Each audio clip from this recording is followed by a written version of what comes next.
Okay, so today I'm going to teach you about working capital formulas. Working capital के कुछ formula है वो हम पढ़ेंगे आज की क्लास में and will learn them will understand them and after this video I can guarantee you that you won't need to memorise them again. Okay, so शुरुआत करते हैं.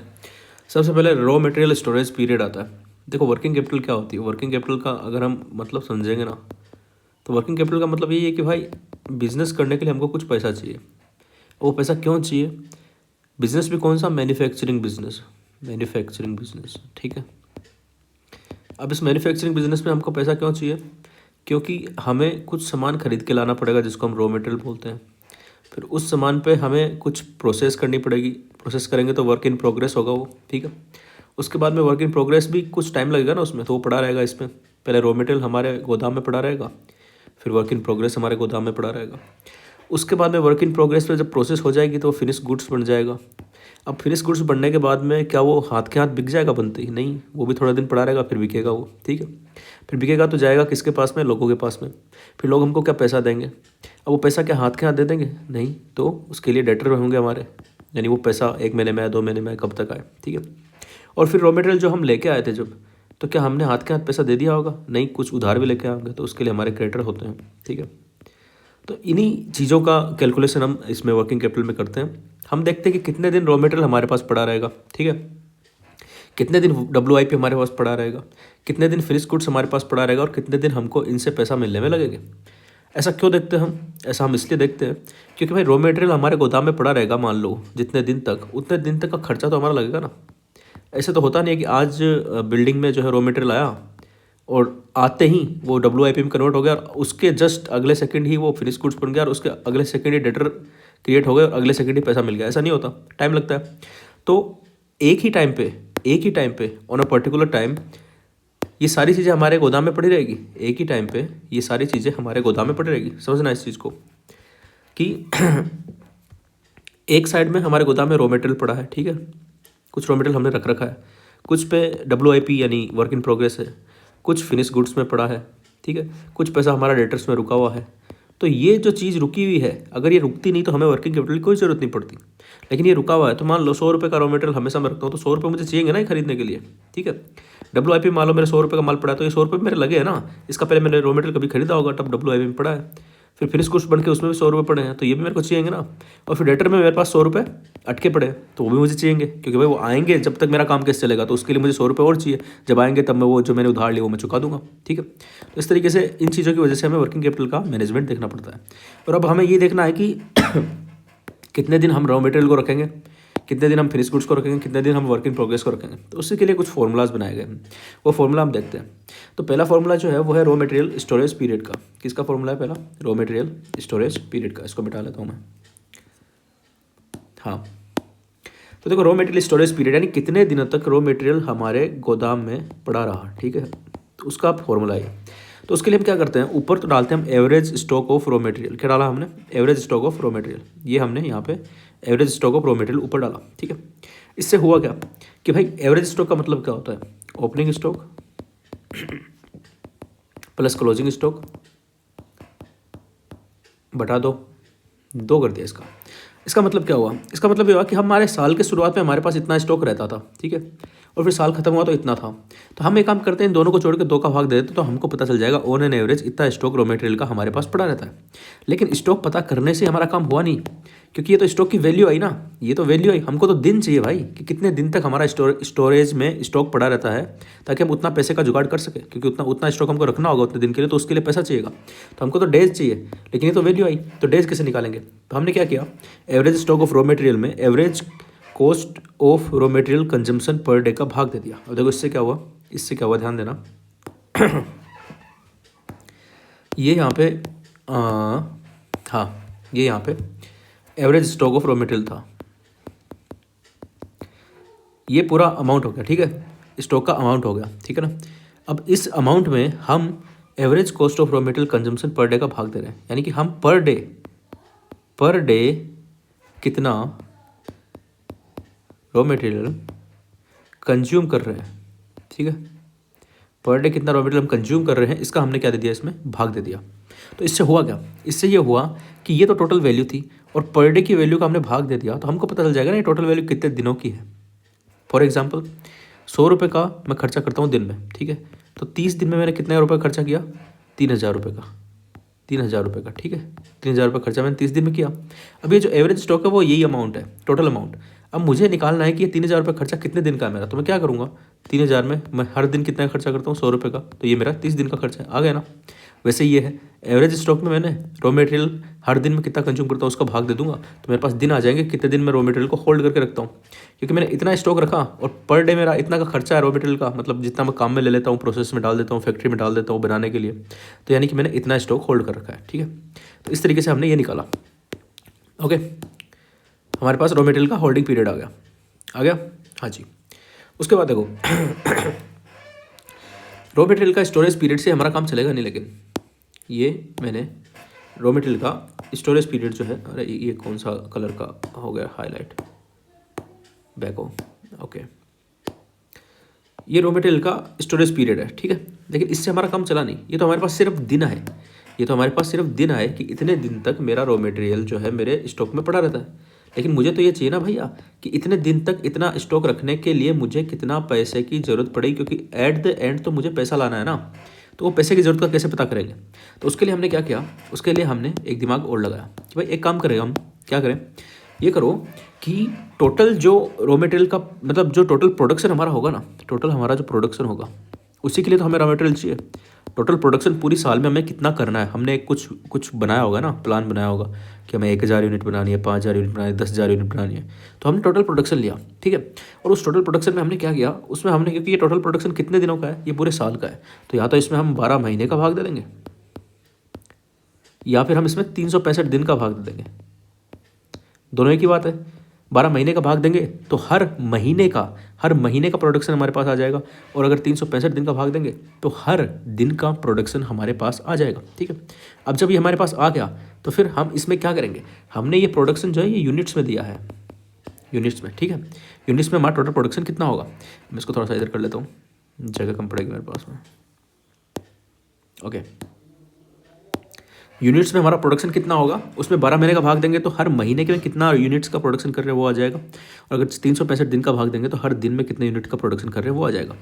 इसको मल्टीप्लाई करते हैं हम किससे, इसको मल्टीप्लाई करते हैं हम एस्टिमेटेड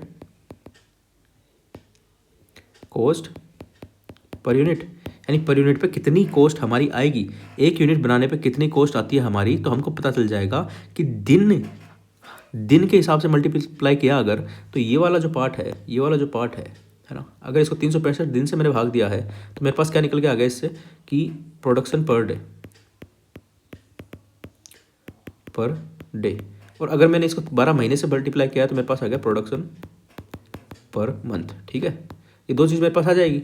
अब एस्टिमेटेड कॉस्ट से मैं इसको मल्टीप्लाई करता हूँ, इसको भी करता हूँ, या तो हम पर महीने का निकालेंगे या पर डे का निकालेंगे, तो मेरे पास ये क्या निकल के आ गया, ये तो आ गया मेरे पास estimated cost of production per day, ठीक है। और ये अगर महीने के हिसाब से निकालता हूँ तो मैं, तो ये आ गया मेरे पास estimated cost of production per month, ठीक है, ये आ गए, ओके। अब मुझे क्या करना है, मुझे इसको मल्टीप्लाई करना है किससे, रॉ मटेरियल स्टोरेज पीरियड से। किससे करना है मुझे, रॉ मटेरियल स्टोरेज पीरियड से। लेकिन हमने जो फॉर्मूला यहाँ पे देखा ऊपर है ना, ये देखो, ये जो फॉर्मूला हमने निकाला था रॉ मटेरियल स्टोरेज पीरियड का, इसमें हमने भाग दिया था average cost of raw material consumption per day से। तो हमारा जो रॉ मटेरियल स्टोरेज पीरियड है ये डे का है, ये महीने का नहीं है। तो इसलिए हम क्या करेंगे, हम ये करेंगे कि हम इस पर डे वाले फॉर्मूला को यूज़ करेंगे, यानी कि हम 12 महीने का भाग नहीं देंगे बल्कि 365 दिन का भाग देंगे। तो हमारे पास प्रोडक्शन पर डे आ गया, एस्टिमेटेड कॉस्ट पर डे से हमने एस्टिमेटेड जो कॉस्ट पर यूनिट गुणा किया तो हमारे पास estimated cost of production per day आ गई, और फिर उस estimated cost of production per day को हम रॉ मटेरियल स्टोरेज पीरियड यानी कि जो डेज में है उससे मल्टीप्लाई कर देंगे, तो हमारे पास क्या आ जाएगा निकल के कि भाई साहब इतने दिन जो हम रॉ मटेरियल स्टोरेज करते हैं और एक यूनिट की पर डे की कॉस्ट इतनी आती है, तो भाई मेरे पास टोटल मेरे को इतना पैसा चाहिए, इतने दिन टोटल पैसा इतना चाहिए, इतने दिन रॉ मटेरियल को स्टोरेज करने के लिए, समझे। पर डे की कॉस्ट मेरी इतनी आ रही है, टोटल मुझे इतने दिन स्टोर करना है, तो टोटल पैसा इतना चाहिएगा, दोनों को मल्टीप्लाई करके वो निकल जाएगा। ये सिस्टम है। और ये सेम लॉजिक जो मैंने इस फॉर्मूले में बताया, आगे वाले सारे फॉर्मूलों में सेम लॉजिक लगता है। आगे वाले सारे फॉर्मूलों में सेम लॉजिक लगेगा, चाहे उसमें आप फिनिश गुड्स का स्टोरेज पीरियड देख लो, चाहे WIP का देख लो। देखो वर्क इन प्रोग्रेस का देख लो, यहाँ पे work in progress holding period, ठीक है। इसमें क्या लिखा हुआ है, average WIP inventory, average cost of production per day. तो इससे होल्डिंग पीरियड निकल गया, लेकिन पीरियड से हमारा काम होगा नहीं। हमें चाहिए पैसा, कितना पैसा हमें चाहिएगा, उतने दिन स्टोर रखने के लिए कितने पैसे की रिक्वायरमेंट होगी, तो वो पैसे की रिक्वायरमेंट निकलेगी। सबसे ऊपर प्रोडक्शन लिखेंगे और उसमें भाग दे देंगे 365 दिन का, तो एक दिन का प्रोडक्शन हमारे पास निकल के आ गया, ठीक है। 365 दिन का उसमें हम भाग दे देंगे इस 365 दिन का, तो एक दिन का प्रोडक्शन निकल के आ गया। अब estimated cost of WIP cost per unit लिख लेंगे, ठीक है। एस्टिमेटेड WIP की कॉस्ट पर यूनिट लिख लेंगे। यहाँ पे जो एस्टिमेटेड कॉस्ट पर यूनिट थी ना ऊपर, ये रॉ मटेरियल की एस्टिमेटेड कॉस्ट थी, estimated cost of raw material per unit. यहाँ पे एस्टिमेटेड कॉस्ट किसकी है, WIP की पर यूनिट है। तो इससे क्या निकल के आ गया कि पर डे, हर दिन हमें कितने रुपए की WIP की ज़रूरत है, और उसको फिर हमने WIP होल्डिंग पीरियड से जैसे मल्टीप्लाई किया, तो हमको पता चल गया कि जितने दिन हम WIP यानी वर्क इन प्रोग्रेस को होल्ड करके रखेंगे, उन टोटल दिनों के लिए हमें कितना पैसे की रिक्वायरमेंट होगी। समझ गए बात को? हाँ। उसके बाद में हम देखते हैं फिनिश्ड गुड्स होल्डिंग पीरियड का। तो फिनिश्ड गुड्स होल्डिंग पीरियड का भी सेम फॉर्मूला है, सेम, एकदम same. Average stock of finish goods और उसके नीचे एवरेज कंजम्पशन पर डे। तो ये आ गया हमारा क्या, finished goods holding period in days, holding period in days, ठीक है। अब ये जो finish goods holding period per day में आ गया, उसमें हम यही करेंगे कि ये जो होल्डिंग पीरियड पर डे का है, इसको हम अगर मल्टीप्लाई करते हैं किससे, प्रतिदिन फिनिश गुड्स की कितनी कॉस्ट हमें लग रही है, उससे अगर मल्टीप्लाई कर दो, टोटल पैसा हमें कितना चाहिए आ जाएगा। तो ये जो फॉर्मूला है ना, ये पार्ट जो फॉर्मूले का है, ये पर डे की फिनिश गुड्स की कॉस्ट निकालने का ही है। तो वही ऊपर एस्टिमेटेड प्रोडक्शन है, नीचे 365 दिन है, तो पर डे की आ गई, और उसको estimated cost of production per unit से मल्टीप्लाई कर देंगे, तो पर डे की कॉस्ट आ गई। यहाँ से इस फॉर्मूले से आधे हिस्से से तो पर डे की यूनिट्स आ रही है, कितनी यूनिट हम पर डे में फिनिश गुड्स की प्रोड्यूस कर रहे हैं, और आगे उसको कॉस्ट पर यूनिट से मल्टीप्लाई करने से वो अमाउंट में कन्वर्ट हो गई, और फिर उसको फिनिश गुड्स होल्डिंग पीरियड से जब हमने मल्टीप्लाई किया, तो हमारे पास टोटल निकल के आ गया कितने पैसे की हमें ज़रूरत होगी फिनिश गुड्स को होल्ड करके रखने के लिए। वही सेम चीज़ नीचे आ जाएगी रिसीवेबल डेटर कलेक्शन पीरियड पे भी, कि भाई एवरेज रिसीवेबल हमारे कितने थे, opening debtor plus closing debtor बटा 2, ये एवरेज रिसीवेबल कितने थे, इसको average credit sale per day से हम डिवाइड कर देंगे। Average credit sale per day से हम इसको डिवाइड कर देंगे, तो उससे हमारा निकल के आ जाएगा क्या, क्या निकल के आ जाएगा, डेटर्स कलेक्शन पीरियड, यानी कितने दिनों में हम डेटर से कलेक्शन कर लेते हैं, ठीक है। और फिर इस कलेक्शन पीरियड से हमें फ़ायदा नहीं होगा, क्योंकि हमें तो पैसा है ना, कितना पैसा हमारा ब्लॉक रहता है इस कलेक्शन पीरियड में, वो निकालना है। तो उसके लिए हमें क्या करना होगा, उस पैसे को निकालने के लिए सेम चीज़ हम निकालेंगे कि हमें पर डे की सेल चाहिए यूनिट्स में, ये इस फॉर्मूले से पर डे की सेल यूनिट में निकली, और उसको फिर हमने एस्टिमेटेड कॉस्ट ऑफ सेल्स से मल्टीप्लाई किया, तो उसकी अमाउंट निकल के आ गई। डेप्रिसिएशन इसमें नहीं लेंगे, क्योंकि डेप्रिसिएशन एक नॉन कैश कॉस्ट होती है, उसके लिए हमें पैसे की जरूरत नहीं होती, इसलिए उसको एक्सक्लूड कर दिया यहाँ पर डेप्रिसिएशन को, ठीक है।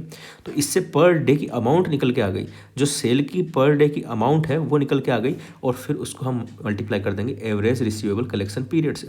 तो इससे पता चल जाएगा कि जितने दिन डेटर हमारा पैसा नहीं देते, उतने दिन कितना पैसा हमारा ब्लॉक रहता है, तो उस पैसे का हमें जुगाड़ खुद को करना पड़ेगा। फिर जब वो पैसा डेटर से वापस आएगा तो हम उसको चुका देंगे।